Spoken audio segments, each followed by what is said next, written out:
Commissioner గారికి ముందుగా విరమించుకునేది ఏంటంటే, నిన్న జిల్లా ఎలక్షన్ కమిషనర్ గారు గంగవరం పోర్టులోకి వచ్చి పర్యటన చేయడం జరిగింది. కానీ ఇక్కడ జరుగుతున్న అరాచకాల గురించి కానీ, ఇక్కడ చేస్తున్న సమ్మె నిర్మాణాల గురించి కానీ ఏ ఒక్క విషయం కూడా కార్మికులతో చర్చించకుండా వెళ్ళిపోవడం చాలా ఆశాభావంగా ఉంది.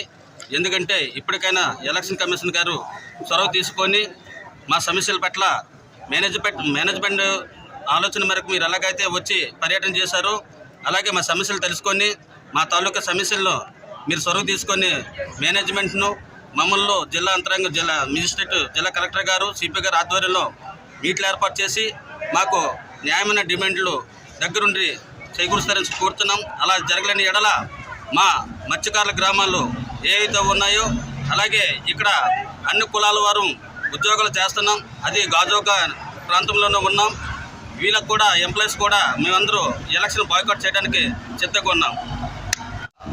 జిల్లా ఎన్నికల అధికారులకి విజ్ఞప్తి, నమస్కారం సార్. మేము 16 సంవత్సరాల నుండి గంగవరం పోర్టులో దగాపడిన కార్మికులుగా దపదపాలు జిల్లా యంత్రాంగం, గంగవరం పోర్టు యాజమాన్యం, అప్పుడున్న ప్రజాప్రతినిధులు కార్మికులకు జరుగుతున్న అన్యాయం పైన చర్చలు జరిపి ప్రభుత్వం ఇచ్చిన అగ్రిమెంట్ని తొంగలోకి తొక్కడం వల్ల సుమారు 12 మంది కార్మికులు మరణించడం జరిగింది. ఆ మరణించే కార్మికులకి ఎటువంటి పారితోషికం ఇవ్వకుండా ఆ కుటుంబాలను నడి రోడ్డు మీద వదిలేసి మాకు కార్మిక వర్గంలో ఉన్న కార్మిక చట్టాల ప్రకారంగా సరైన వేతనాలు ఇవ్వక, ఎటువంటి బెనిఫిట్స్, ఒక ఉద్యోగిగా ఎటువంటి బెనిఫిట్స్ ఇవ్వక మేము ఈరోజు సమ్మె చేయడం జరిగింది. ఈ ఎలక్షన్ కోడ్ నేపథ్యంలో సమ్మె చేయడం జరిగింది. ఎలక్షన్ కోడ్ వచ్చినంత వరకు ప్రభుత్వ అధికారులు కాలయాపన చేసి ఈరోజు ఈ సమ్మె జరిగే విధంగా చేయడం జరిగింది. అందుకనే ఈరోజు రేపు ప్రభుత్వ యంత్రాంగానికి, ఎలక్షన్ పార్టిసిపేట్ చేస్తున్న అధికారులకి మేము గడువిస్తున్నాం. కార్మికుల తరపున, వారి కుటుంబాల తరపున మా కార్మిక నాయకత్వంగా మీకు గడువిస్తున్నాం.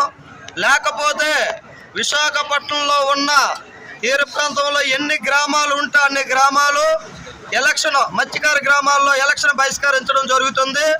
అలాగే ముఖ్యంగా గాజువాకలో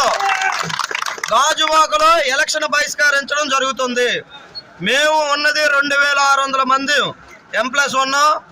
ఒక్కొక్కరు 100 మంది 200 మంది చొప్పున ప్రధానమైన Gajuwaka high school, Nadupuru high school, Gangavaram high school, అలాగే Lankelapalem high school, Kuravanapalem high school, ఇలాగా మీరు ఎక్కడైతే ఎలక్షన్ బూత్ పోలింగ్ పెడతారో అక్కడ మాత్రం ఎట్టి పరిస్థితుల్లో ప్రాణాలు వదిలైనా సరే మేము ఎలక్షన్ జరగనము, ఎలక్షన్ బహిష్కరిస్తాం. మా సమస్యలు పరిష్కరిస్తే రాజ్యాంగానికి ఎటువంటి హానికరం జరగకుండా మేము ఎలక్షన్లో పాల్గొంటాం.